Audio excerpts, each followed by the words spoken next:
welcome to a very different episode of Generally Spooky, I guess, but it doesn't feel like Generally Spooky. We also have Mums, Mysteries and Murder here having a party.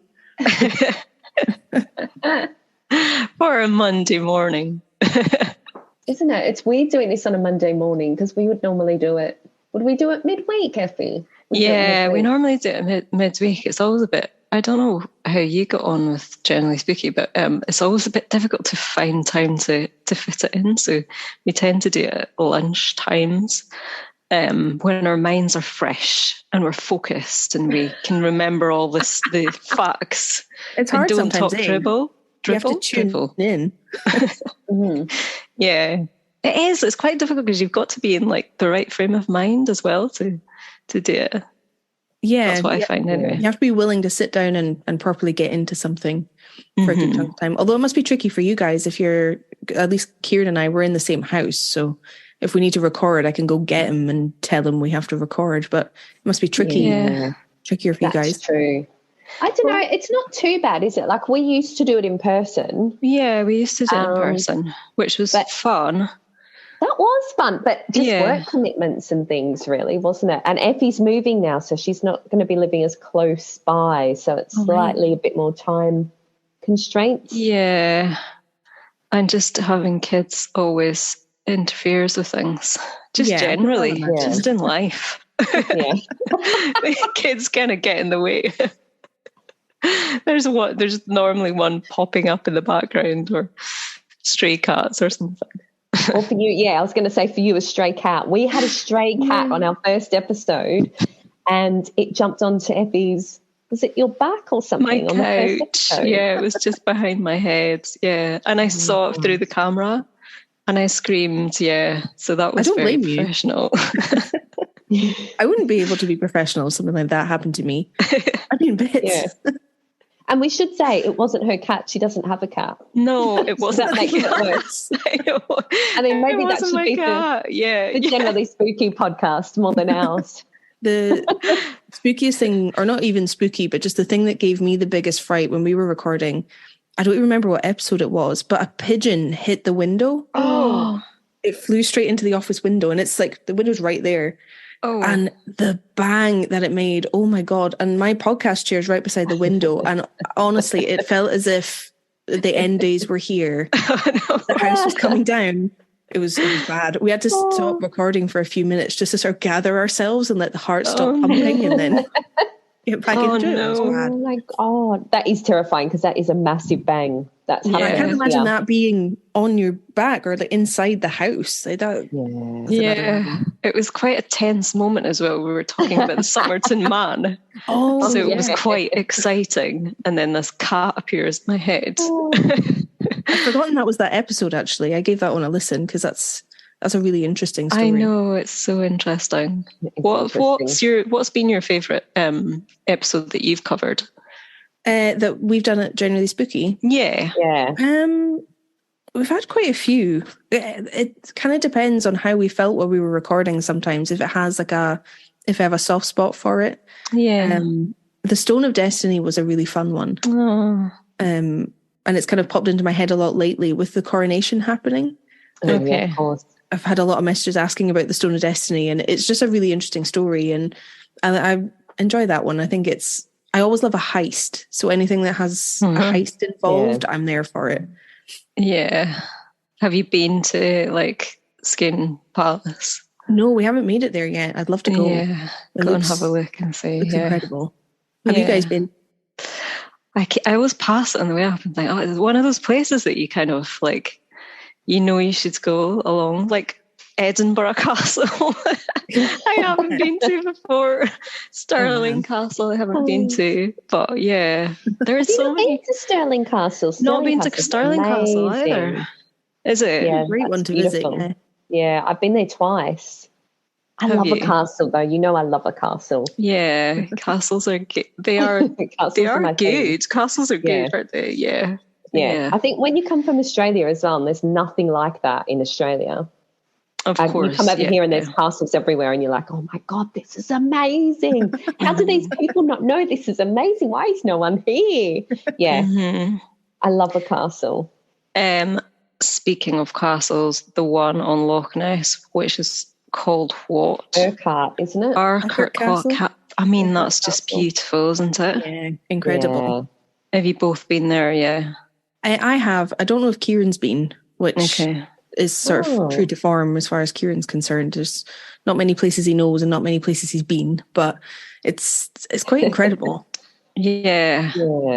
It feels like you're stepping back in time, doesn't it? Yeah, big time, big time. It's shut at the minute, I think. There was part of it that they found was sort of collapsing because it's mostly a ruin. Yeah. It's part of it. So I think it's closed just now. I don't know when it's going to reopen. Hopefully soon. Oh, but surely in time for the summer. We were there last summer. We were there nearly a year ago now. Yeah, you were not there. But they were there not long ago. I have to ask, like listening to your Loch Ness episode, and Effie, the booze cruise. The booze cruise was amazing. I have to know more because I had no idea that this was a thing. I don't know if they still do it. It was a long time ago. I think I might have been still a teenager when I went. And so we went on the booze cruise, and there was like a belly dancing group. So weird. So weird. They were really so good, unexpected. But they must have been freezing cold. I can't recall too much from the booze cruise, so I guess it was a successful cruise. And all credit to those belly dancers because it wasn't very warm. No, I can imagine. The boat. Yeah. But I don't know if they still do that. They might be. I mean, what? It's such a good idea. I don't know. But is it though? Is it a good idea? I'm not sure about that. I mean, you get them on like the Thames, so why not Loch Ness? Do you? Yeah, you get them on the Thames. Okay. Oh, not belly dancing. No, that was like a special like event. That was Loch Ness specific. You only get it on Loch Ness. Yeah, that was just a one-off event that we went to, because we knew one of the girls that was doing the belly dancing show. So we went along to see that. But yeah, it was good. It was lots of fun. Yeah. I was just so intrigued. Bring a little shawl if you're going to do that. Yeah. I think. Because it's a little bit chilly, but it was really good fun. And I actually went on a hen weekend as well, and we sailed down Loch Ness up to like along the Caledonian Canal. Oh yeah. And I think I can't remember where it stopped, but then we came back, and that was really good fun as well. They just left us in charge. There was about 7 of us, and we were kind of just left in charge of steering the boat for the... I know. And it was like a hen weekend, so we were dressed as sailors. So it was really... I know. Why do you always have these random stories? That was good fun, only because I wasn't driving. Someone much more responsible was driving for that, but we didn't see any sightings of the Loch Ness Monster, sadly, again for that, but that was good fun. So there's loads of things happening on Loch Ness. Mm-hmm. You just have to be aware of it. What are your thoughts on the Loch Ness Monster? Because I would love to hear what you think. Like what? It's kind of tricky because there's a lot of evidence for like different theories for what it probably is. In our episode, we spoke to Adrian Shine, who is one of the smartest people that I've ever had a proper conversation with. He was incredible. Yeah, he's a that was a great episode. Mm-hmm. He made it because he made me sound a lot smarter than I am. He was able to break things down in a really good way, and the science-backed stuff that he's done was really compelling. So he did the DNA survey in 2018 where they found all the eel DNA, and that was interesting. And he talked a lot about sturgeon and how they could make their way into the loch and back out again. Okay. Also compelling because they can get to like 12 feet long, which is insane. That is crazy, isn't it? Wow. A fish freaked me out as well. So a 12-foot fish, I'm just like, no. Yeah. Get it away. Now, tell me, did he mention alpacas? Because I can't remember that. No, he didn't mention alpacas, and I really feel like he should have, because what are the chances? What are the chances? These long-necked creatures coming into the loch, just brilliant. Do you know what's really weird about that? So I run a networking group in Edinburgh for small business owners, and one of my friends from that group actually knows the people that own those alpacas. Oh, yeah? That went into the water. And I was like, how? You know everyone. Crazy. That is crazy. That's a good networking group. If they That is a good networking group. She's actually got some really creepy stories. So I'll have to turn her over to you for an episode, maybe. Yeah, for sure. Yeah. Absolutely. Mm-hmm. But yeah, for what I really want there to be something there. And I feel like you'd be pushed to find someone, certainly in this area, who would like firmly say, like, no, it's nonsense, there's nothing. Because everyone kind of wants something to be there. Yeah. I think when we were speaking to Adrian, I wrote it down actually, he said something very clever, like he did lots. And he was talking about the work that he's doing. And he said, we will not disprove the Loch Ness Monster because people don't want us to. I can only fail to find Loch Ness Monsters. I can't succeed in finding an answer. I know that and I'm content with it and I'm resigned to it. And he's kind of right that they'll never fully be able to disprove it because people will always change what they think to fit the new evidence that comes out. And I kind of love that. So I don't know. What do you guys think? What was your... Do you think there was ever one there? Because my theory is, and I think we talked about this in the episode, that there possibly was something there, and the whole, is it Plesiosaurus or whatever it was we talked about, plesiosaur, that all made a lot of sense to me. And so I kind of think that there was something there at some point, because that is such a deep, you know, when we talked about how deep it is, I can't even comprehend that and how big it is. And like, it's such a huge body of water and it's so deep. And I do feel like there was possibly something there, even though there was so many hoaxes. I do think there was definitely something there. It wasn't a log. It wasn't, you know, a big snake or whatever. But I think it possibly has died out and people just do love the idea. They sort of romanticize the idea behind the whole Loch Ness Monster. So I do think something was there, but possibly not now, because surely we'd have better evidence by now. Well, when I was looking back through my notes, because you guys talked a lot about the depth of the loch and how it's unfathomable. You can't imagine it in your episode. And I agreed. So I was looking back through, and where was it? I need to make sure I've got this right because it doesn't sound real, but the loch at its deepest point is 800 feet. And the deepest point of the North Sea is 400 feet. Wow. That is incredible. Oh, my goodness. It's one that, like, looking at it, you'd think you'd be able to see something because it's a loch. It has a boundary. But when you think about the depth of the thing, maybe something would be there and you'd never see it. The depth does freak me out. I can't understand that. Like the Iron Age, I think we talked about the Iron Age in that episode, and we were saying about, I know that it is there. I know that happens. But in my brain, I think, Effie, you were talking about sticks, doing things with sticks and stuff. In my brain, it's not there. It goes back to Henry VIII, right? Maybe because I'm Australian again. Yeah.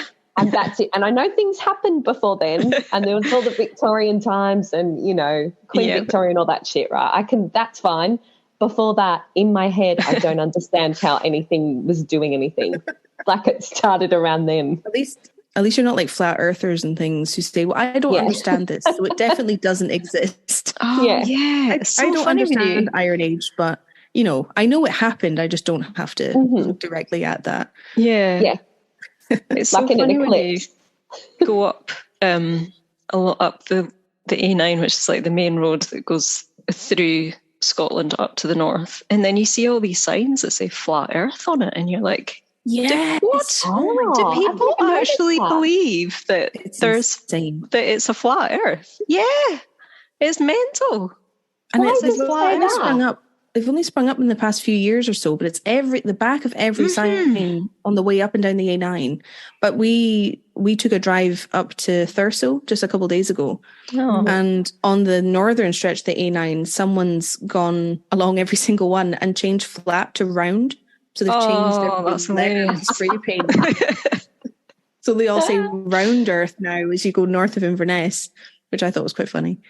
But that's hilarious. It's a weird phenomenon. I'm glad you've seen that too, because we see it every time we go up and down the E9. I actually Googled it because I was like, I don't understand. Like, flat earth, what does that mean? And then, it turns out that like there's a group of like people, I think, that are based in Inverness that like still believe like it is we've got a flat Earth. No, that's crazy. I bet they haven't had a COVID jab either.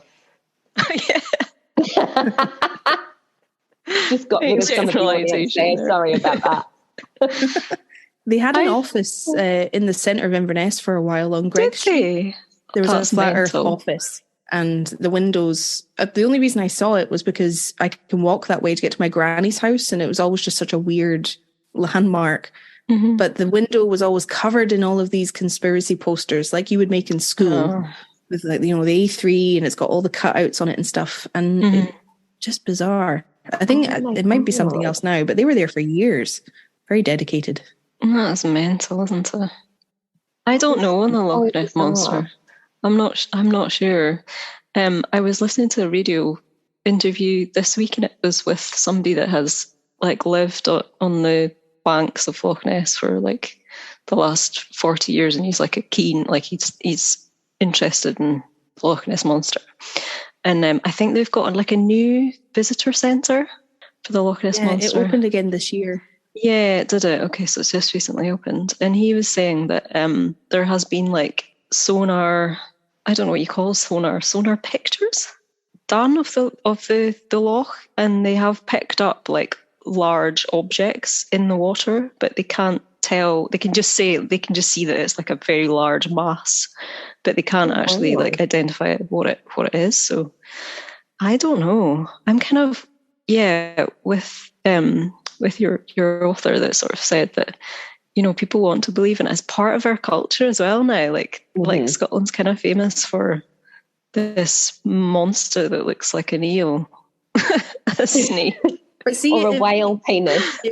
If anyone tried to tell a Scottish person that it's not real, you shouldn't believe in that, that's stupid, people would be up in arms. So don't you tell me what to think. It's definitely real. Everyone would double down 100%. Guaranteed. Yeah. And it's such a cool, weird thing to have as part of your country. Do you know what I mean? There's not a lot of that. There's lots of mythical things and everything in Wales and England, but it's like such a big thing. Like everyone in the world knows about the Loch Ness Monster, don't they? It's like such a romanticized thing. Do you think they do? Do you think it absolutely. Yeah, it is famous everywhere. It's a Ted Danson movie, so they must. Oh yeah, that's true. I've never seen it, but apparently the Culture Swelly pod, actually, Effie, they wanted to get you on to talk about Did they cover it? The Ted Danson movie. They haven't done it yet. I think I've seen it, and I think that the accents are really bad. Oh, I think they're really bad. It's not. Why am I not surprised? It's a hard accent to do. It is, but then why would you not just get like British people to do it? Mm-hmm. You know, there's Americans like to do that though, don't they? Like all those Christmas movies that they have, you know, like the one they made with Brooke Shields, and it was at was at Hopeton House. It was somewhere in Scotland, and the accents were terrible. You can't get over it. Let's not insult American listeners. You can't watch the film because you're just so busy thinking, this is terrible accent. Yeah. Oh, I get that a lot. There's a cringy Scottish accent. It stops me from being able to enjoy a movie or TV show because I get the cringe. I can't take it. I have to turn it off. Yeah. I can't deal with it. Yeah. Or even a really bad British one. Sometimes I watch something and I'll go, what accent are they I watched something recently and I was like, what accent are they doing? Is it Welsh? And then my husband was like, no, it's meant to be Irish. Oh. Like, just get an Irish person then. Come on, there's enough actors. Yeah.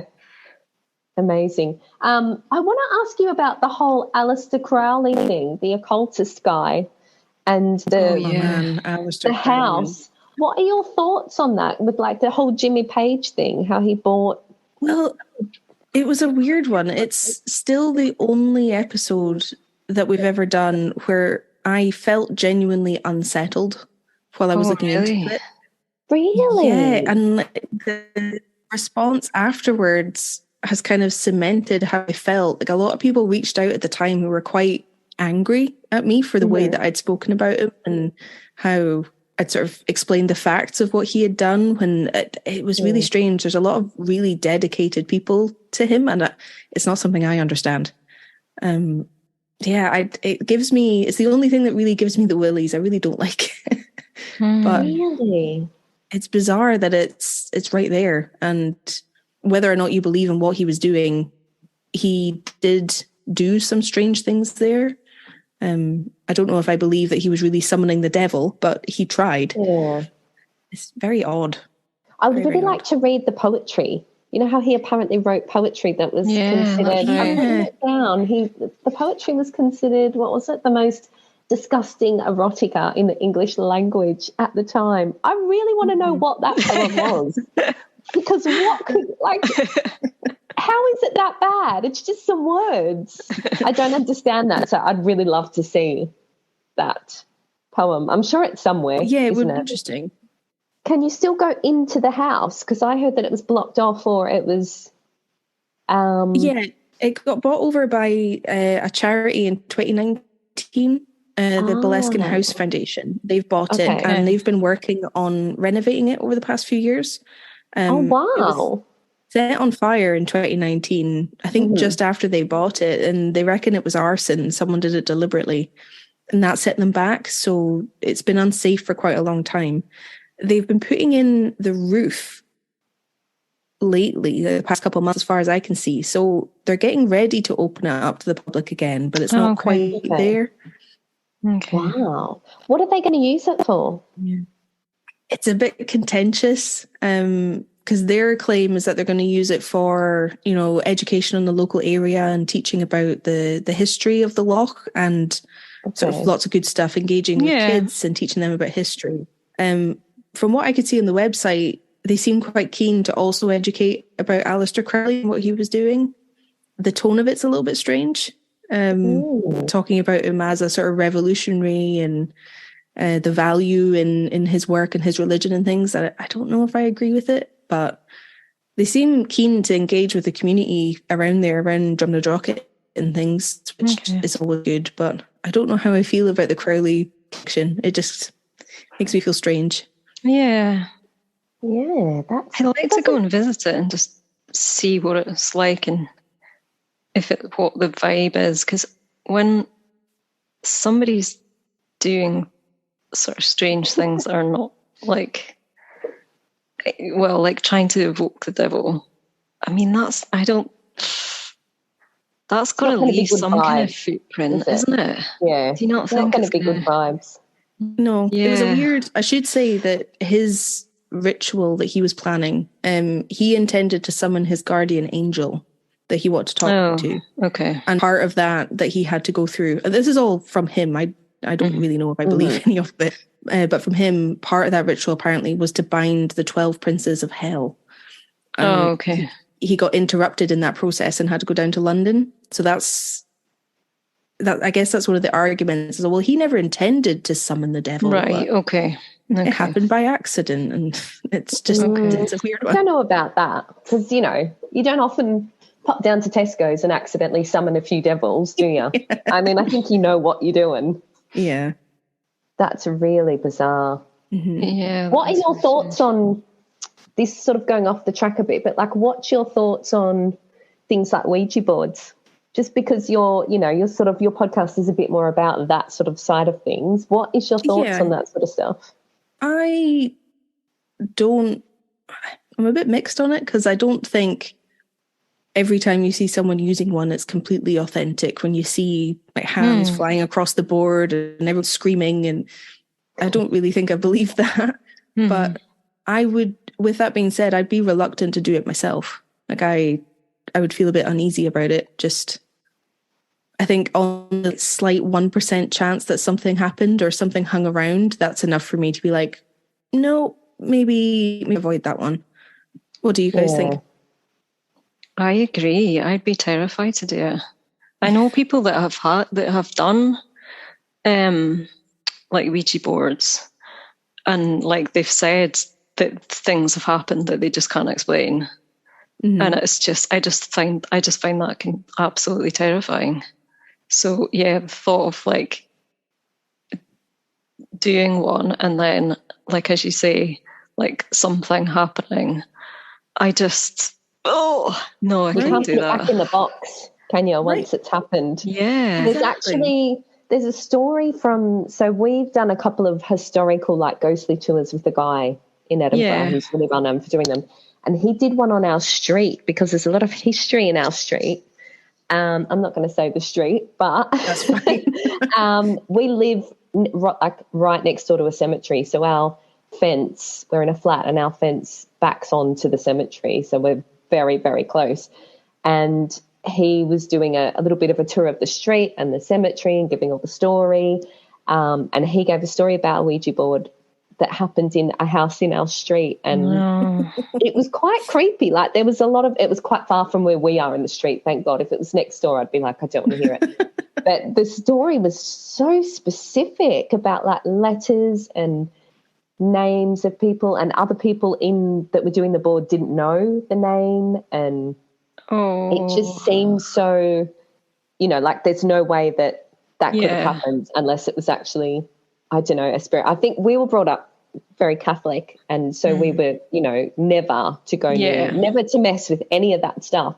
But actually, my favourite murder podcasts have just done a really good episode on the origins of the Ouija board and the first murder inspired by the Ouija board. It's a really good episode. So it's really interesting. Would you use one, Marty? No, God, no. I'm scared of all that stuff. You know what I'm like? I won't even watch a movie with a ghost in it. I haven't even seen Poltergeist because it freaks me out. I don't mind living next door to a cemetery. That's fine. Yeah, they're nice and peaceful. Yeah, I wouldn't walk in there at night time. Oh, would you not? No, I have enough respect for the dead to just, let them crack on. Sleep. Yeah. Yeah, I do think there's something there. I do believe in that stuff, but I'm not going to mess with it. Yeah. I think it's a good attitude to have sometimes. Just let it be. Like if it is there, just let it be. Don't mess with it. That's why I wouldn't want to do a Ouija board. Like things can do as they will, but I don't really want any part in it. Especially in my house. I would never do that. Just not in your house. In my living room. No way. Yeah. You must have some amazing stories from the podcast. Do you want to tell everyone a bit about your podcast, actually? Yeah, I can. Because I know that this is going to go onto your pod, but we're also going to share it on ours for our listeners. Sure. So Kieran, my husband, and I, we focus on Scottish history and Scottish spooky stories, I guess, where the two meet. So we've covered quite a wide range of stuff so far, going sometimes right the way back sort of to medieval history, and sometimes there's spooky stories from sort of 1950s, 1970s. So it's a wide range of stuff. And I was surprised starting the podcast, just the range of stories and interesting things to find in Scotland that I never knew were there. It's quite a good selection to choose from. We always find something interesting. Yeah, it's amazing. I like how you tell him the story as well, and then he comes back with. So does he. He quite enjoys this arrangement too. Yeah. You've got to do all the research. And you do loads of research for all your episodes. It must take you ages. Do you just get really into it? Yeah. Yeah, or if I find something, like with the Boleskine House episode that we were just talking about, it's quite a widely discussed subject online. A lot of people have opinions on it, but I find that once you get into the research of it, people are parroting what other people have said without looking into where it came from. Okay. And there's something about that just itches a part of my brain, and I can't let it go until I've looked into it to try to find it. So I feel like that's the reason I end up doing as much as I do, because I can't let it lie. I have to try and track it down. Yeah. You're just inquisitive, naturally. You just want to or just get I don't to know, the root of things. It's an unopened tab in my head, and I have to see it all the way through before I can close it and move on to the next thing. Yeah. It's good for research, but it takes an awful lot longer than I sometimes have time for. Well, I think it's good though, because you can when you're listening to it, you know that you've covered it thoroughly, so you know that you've got all the facts right and stuff. So hopefully, that's good. Hopefully, yeah, no, definitely. Do you guys want to talk a bit about your podcast for anyone who's listening? You can take this. Yeah, so we're MUMS, Mysteries and Murder, and so we cover like murders and mysteries, and Marti sort of covers Australian murders and mysteries, funnily enough, and I cover the Scottish side. But we kind of just started it just for a bit of fun, because we just are really sort of interested in these sort of weird like goings on that have happened and kind of murders and stuff. So I guess that typical thing with, you know, girls that get together and you're like, did you watch the latest like documentary or whatever? And I'm like, what did you think happened? What did you think happened? And then listening to other podcasts and, you know, being big fans of certain podcasts. And yeah, we just decided to like give it a shot. Marti like started it up really, and I was reluctantly pulled into it. But it's really good. I really enjoy doing it. I don't know if anyone else enjoys it, but like I find it really good fun, just like researching the stories and then just having it's just like we just have a little bit of a chat about, you know, all sorts of stuff. We do get off the track a lot, don't we? Effie always seems to come out with really unusual little nuggets of information that I don't know about her, even though I've known her for 12 years now. She'll just throw in little random bits of information that I am always shocked and appalled by. For example, one episode recently, she mentioned that she'd never had sweet and sour sauce. Yes, I remember this. And then sent me a picture of sweet and sour sauce a few days later and said, I finally tried it. And then it became a thing on our Instagram, and someone in America mentioned that they get honey. They have honey for chicken nuggets. With their chicken nuggets? Yeah, they get it in the drive-thru. And actually, my sister in Australia messaged me and said, I can't believe Effie has never had sweet and sour sauce. So we do tend to have these little weird random off-piste sort of things where we chat about other things that people seem to be very interested in, which is brilliant. I love that about you guys, though. Whenever I listen, it always feels like what you were saying, Effie, that you're getting together with some friends and kind of chatting about, did you hear about this? What do you think? If you're sitting with a glass of wine, just catching up, I really enjoyed that of you guys. It's very comforting to listen to. Thank you. We should ask you, actually, are there any mysteries? Because we do tend to focus on the mysteries a lot without realising it. Lots of cold cases we seem to do. I do like a mystery. We don't mean to do it. We just tend to have a lot, don't we? Yeah. Is there any that you, Eilidh, would say that you would really love to know the answer to? Like, is there any specific one that really gnaws your brain? Well, it's kind of, you have all the sort of big ones, I guess. Like you guys did an episode on the JonBenet Ramsey case. Yeah. What do you think about that? Who do you think did it? Well, you have to be careful because no comment. You can tell us offline. There's someone suing people, isn't there, for that? Well, I feel like you know where my head's at, that you've said that. Yeah. I do have an opinion, but I'd be reluctant to say without having some sort of advice on the matter. But legal advice. Yeah, you know, I have to cover myself. Not that they're listening, are they? They're probably not listening. No. Much like Michael Sheen's never listened, Effie. And you don't know, yet. But it's a damn shame, eh? Michael Sheen should be listening. I know he should be. He gets enough promotion on it. Well, yeah, sort of all the big ones, like the JonBenet one would be amazing. Yeah. Madeleine McCann. Oh, yeah, that's so sad. Yeah. When Kieran and I were growing up, one of our teachers in school was Madeleine McCann's aunt. Oh, no. Oh, wow. There was always that connection. It was always quite present. And I feel like, I don't know, that kind of sticks with you. I think if you have a connection, however vague with a case, it sticks out in your head. So I feel like if we ever got answers to that would be incredible. I'm not really sure. I would need to have a think. If they pop to me while we chat, I will bring them up. I'll have a wee think about unsolved. One of the major ones that got solved for me was the Golden State Killer case. Oh, yeah, that was amazing. Yeah. So Did you read the book? Did you read what was it called? Michelle's book. Yeah, I'll Be Gone in the Dark. Yes. Mm-hmm. Amazing. I've been interested. Incredible book, really, really well written. I followed that one for a little while, and then seeing it come through and having the case be solved and having sort of the mask pulled away, that was quite incredible. That was a big one for me. What about you guys? Do you have any standout cases you would like to see?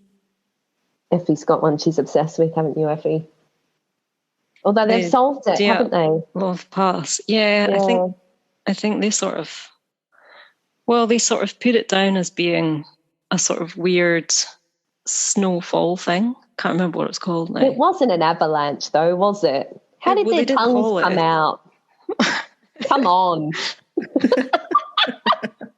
I think that was frostbite. Or little. No, it doesn't just come out, though, does it? It doesn't just fall out of your mouth. I don't think their tongues were like lying on beside their bodies how it come out. I think that one has sort of been solved. I just think it's really exciting now that there's all these like cases that have potentially could be solved because like the sort of DNA technology's like developed so much. So there might be lots of like outstanding cases, and also like for missing people as well, where people haven't been identified, they potentially can be identified now. I just think that's great. I think it's amazing. But yeah, I think the Somerton one was a little bit of a disappointment that it wasn't a Russian. I knew you were going to say that. Well, I mean, I'm not going to lie. Engineer, wasn't he? He wasn't a ballet dancer for sure. Yeah, he was very mundane in the end. And just kind of a bit sad. It was a bit sad because he just sort of drifted away from his family, and but that was good that it was solved. So yeah, hooray for that. Have you got any, Marty? I've got loads. I've literally got hundreds. I'm interested in is it the Yuma 5? Oh, heard of that? Yeah. Oh, what's that? They're sort of like supposed to be the American Dyatlov Pass. I don't know how. Oh my goodness! It's not really the same. It's 5. I think it was 5 boys, and they had learning disabilities, and they went to I think it was a concert, and they went missing, and they were found, but it was all. Well, they weren't all found, were they? I don't think it was all 5 of them, but 5 of them went missing. Yeah, it's really interesting. Who was the band? Because there's a big like thing around the band now. Oh, I've got no idea. I can't. I think it's like it was like a rock band. Okay. Do you know what else I'd really like to know the answer to? And they keep saying that they're having updates and they're speaking to people, but I've got a Google alert set, and I really want to know about. Do you know what? I've forgotten the name of it now. The bridge. You know the story about the bridge. Yes, the Delphi murders. Oh, yeah. I would love to know what happened. Oh, they made an arrest lately. It's just spine chilling, isn't it? Mm-hmm. Have they made an arrest? Yeah, but they haven't come out and said anything else since then, have they? No, they've been quite cagey with info. I think it was a couple months ago they made an arrest. And there was a separate arrest where someone was a suspect, but he was cleared of the Delphi murders, but he'd done various other awful things. So he was still locked away, thankfully. But they've been very tight-lipped with information. I think that's one of the critiques from a lot of people, that they haven't released a lot of details that might have helped track down who they were looking for. But it must be hard at their end to know what to do. Haven't they? They've got more of that tape, but they're never going to release it, which makes me think that must be awful. What's on that tape? Yeah. Yeah, but I'd love to know. I'd love to know that one. Yeah, that's a horrible one. That's so disturbing for those 2 girls. Oh my goodness. And one of the big ones up here that was solved recently was I think you guys did the episode on it. Rennie and oh yes, that was good. Yeah, yes. To have a resolution to that one. Finally got locked up. Yeah. The other one, which is very close to you, Eilidh, the doorstep murder one in Nairn. Yeah, what happened there? That's wild. That's mental.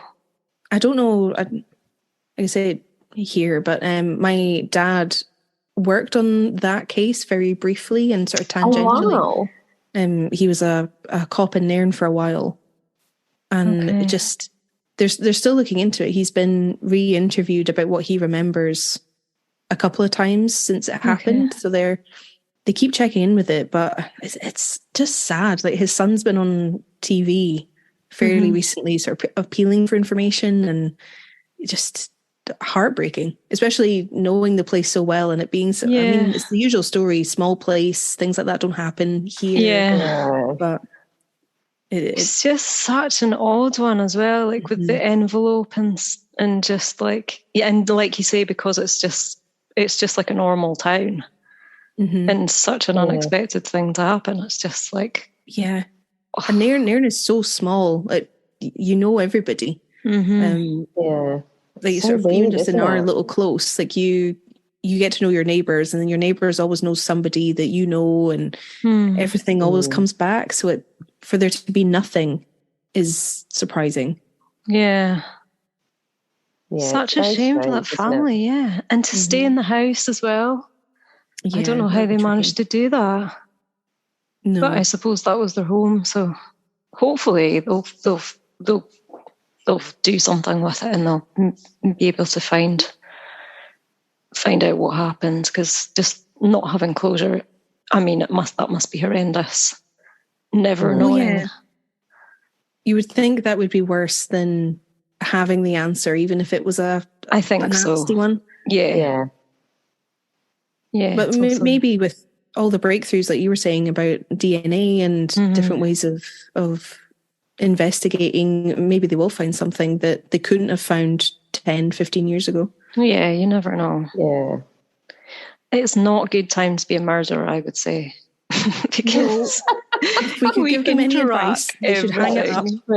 Put your phone retire on a off. high. Just don't. Don't do anything. Whereas the 70s, prime killing time. Yeah. Having a party. Just do what you want, and then although it catches up with you eventually, though, doesn't it? Because it was that the one that we started on, the very first podcast that Marty recommended was Serial.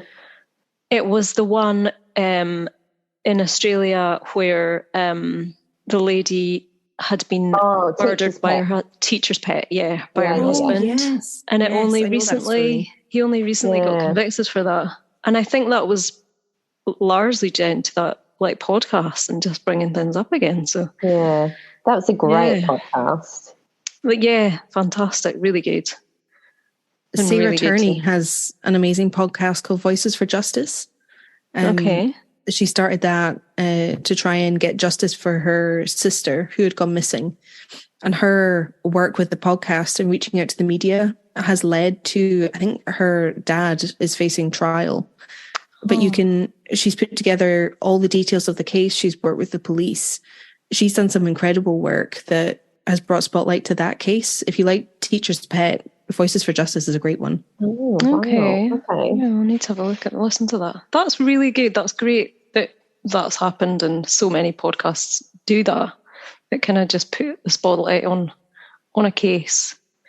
The lady vanishes as well. That was one of the first ones. I'd like to know what happened to that lady. Yeah, that was a good one. That sort of just all finished, didn't it? And nothing seemed to come of that. So that was, it was an Australian lady, and she literally just vanished. She was like maybe in her 50s or 60s, and she travelled to England, and it was just all a bit weird because it was like, was there bank transactions in Byron Bay after she had died? And it was just all a bit like, it's really unusual for her to go away. As well, hadn't she, from over here?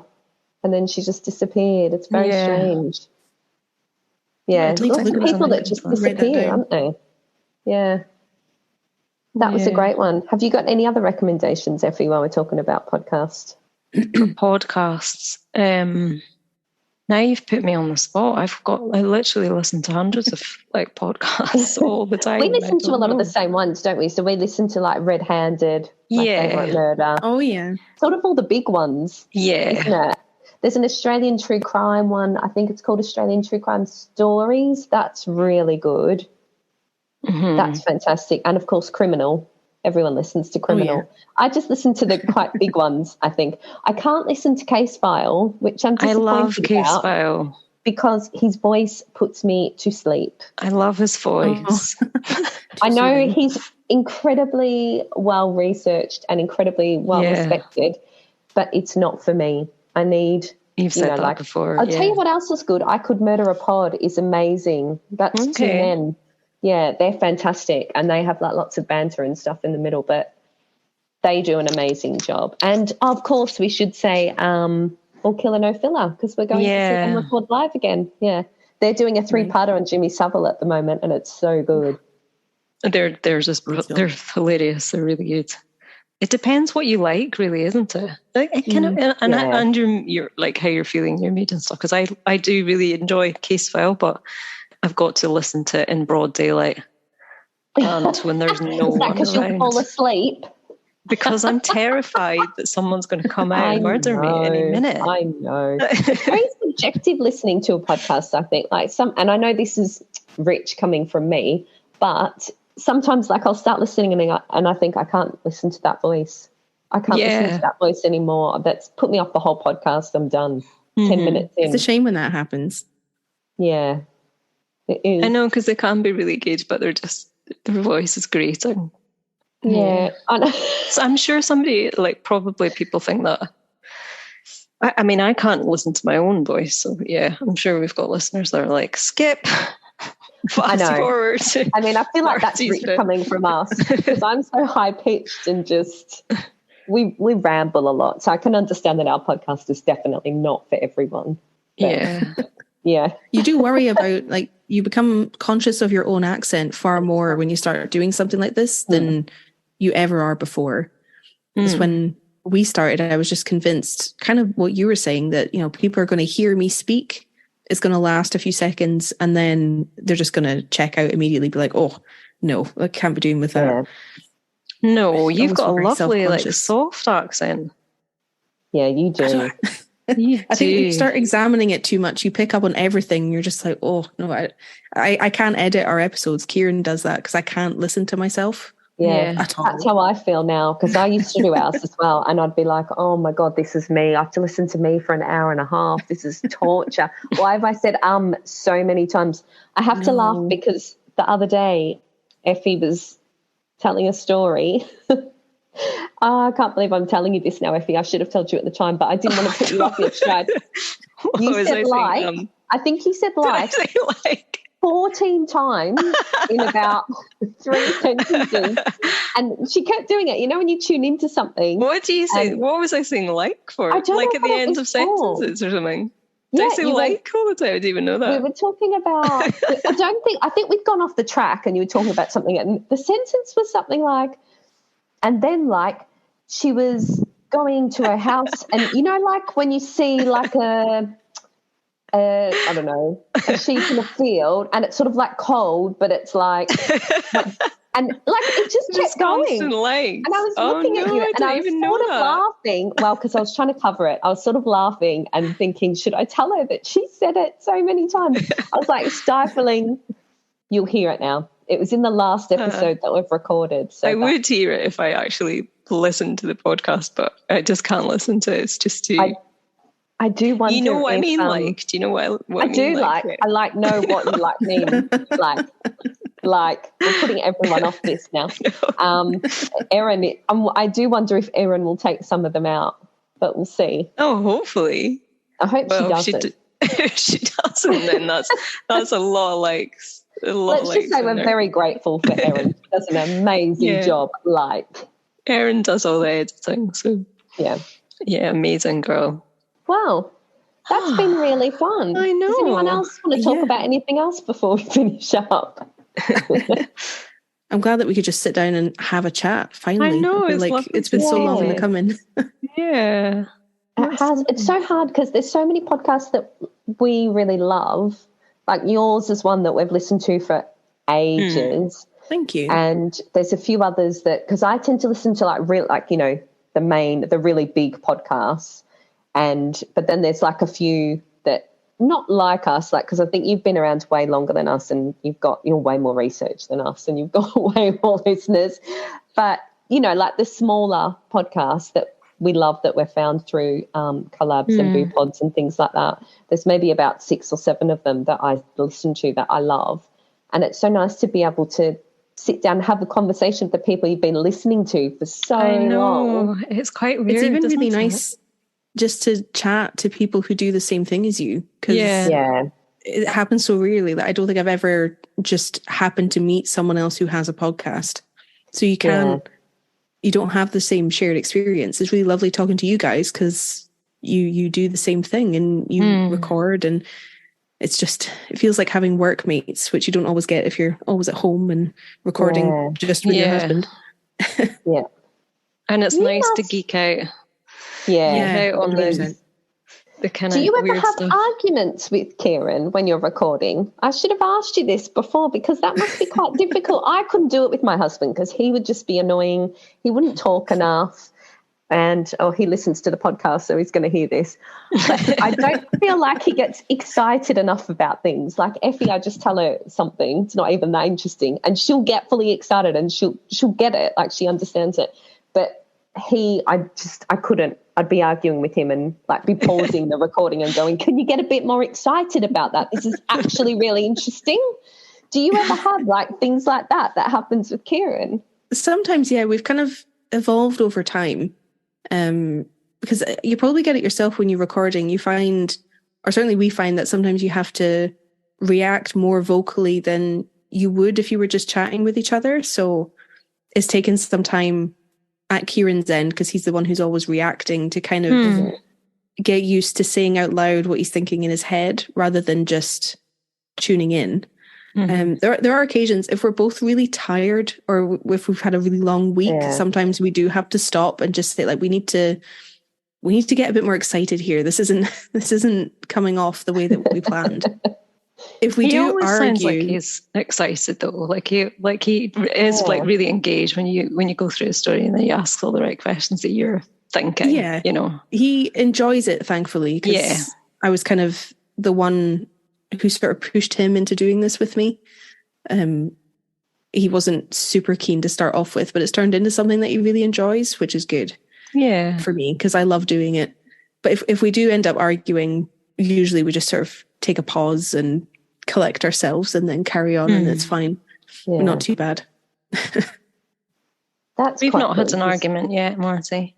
No, we might after I've just, outed Effie for all the likes. I just think we're so similar, but we're so different. The sheep story that Effie's going to tell, which will have come out by now. Like completely different backgrounds. So like we have like grew up completely different environments. Yeah. But then we've got quite a similar, I think it's like we've got the similar sort of sense of humour and we don't take ourselves too seriously. Yes. Yes. We're so similar, but we're so different at the same time, aren't we?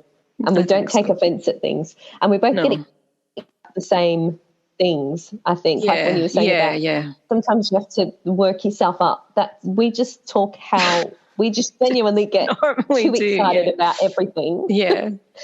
I remember before we did podcasts, we would like sit and text if there was like something that we're watching. And we're like, oh my God, have you seen this bit yet? Oh my God, I can't believe that. Or they've definitely done it or whatever. Yeah. Or are you actually serious? The problem with Effie is she'll send you a message that's just OMG. And then you're like, OMG, what? You're waiting to find out. Like, what? Tell me. Marty sends like audio clips, which are just brilliant throughout the day, just like for some random thing that she's happened upon. And I'm like, yes, Marty sent an audio clip. The problem with me is I'm very all or nothing. So I'm very I get very excited about things that probably don't warrant being that excited about, or really angry about something. You do get angry about stuff, yeah. In like a second, yeah. I'm just passionate about things. There's lots of people on TV I can't watch that really winds me up for no reason that I can't explain, but it makes me super angry. I get angry about really, you know, I'm very opinionated, let's say, so I suppose that makes for a good podcast, doesn't it? Absolutely, definitely. Yeah. In a nice way, though. In a nice way. Not always in a nice way. Most of the time in a nice way. About Monty Don. Monty Don. Let's not start on Monty Don. Poor Ponty. Oh, no. Is that because he's 107? I hope he's okay, so Effie. Mean. Is that because he wears socks with sandals all the time in the middle of winter? He's being chic. And his lovely scarf. Yeah, and his wrapped around. Yeah, wonderful. Oh, it always comes back to Monty Don. I have to say I'm torn between whether I like Monty Don the best or his dogs. Because I feel like his dogs are good together. It's got to be the dogs. Come on. You haven't even seen the dogs, I don't care what dog it is. I don't care if it's a log. You're just a dog. Monty Don. It's the dogs. I think you'll find most people under 50 are anti-Monty Don. Over 50 or under 50? Under 50. I mean... Well, I'm a fan. I think he's great. It always comes back to Monty fucking Don. Oh, dear. Don't listen to Riley. It's all about Michael Sheen. Or It's all about Michael Sheen. He's amazing. George Michael. Yeah. It is very evenly split from the episodes I've listened to, has to be said. Oh. You can never have too much chat, can you, about Monty Don and Michael Sheen? It's all good. Definitely not. Well, you can always skip it if you're not into it. Why would you do that? Sorry, a wood chipper has just started right outside my window. I'm sorry if you can hear that. Oh, no, I can't hear anything. Great chat. Thank you so much for asking us to do it. Yeah. No, thank you. Lovely. Thank you for chatting with me. It was great. Yeah, it's so nice to speak to another podcaster and just like have a proper chat about Loch Ness monsters and scary things. Yeah. Geek out a little bit. Totally. Yeah. Amazing. Well, I suppose we should all sign off and we'll see you all soon, listeners. Yeah, thank you for listening. I kind of forgot that other people would be listening. This isn't just a chat. Yeah. So thank you if you have, I guess, but it feels a bit strange. Yeah. Thank you so much for listening. Yeah, thank you. We'll see you in the next episode. At both ends, Mums, Mysteries and Murder, and Generally Spooky. Brilliant. Yeah. Thanks, guys. Thanks, everyone. Bye. Bye.